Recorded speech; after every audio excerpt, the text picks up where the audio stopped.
أبناء الذين آمنوا معه أبناء الذين آمنوا معه واستحيوا نساءهم واستحيوا نساءهم وما كيد الكافرين وما كيد الكافرين إلا في ضلال إلا في ضلال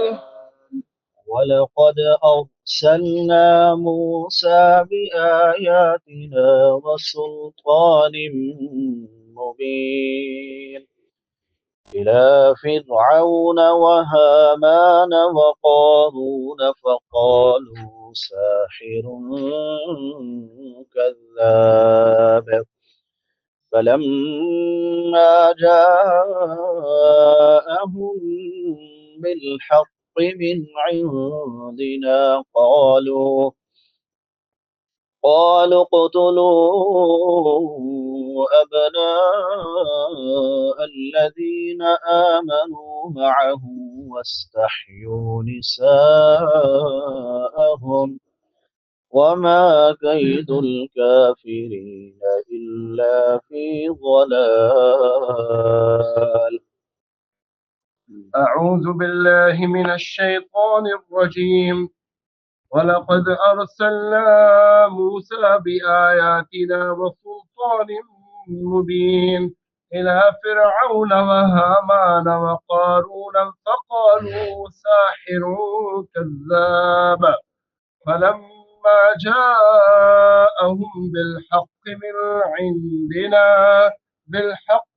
عندنا قالوا اقتلوا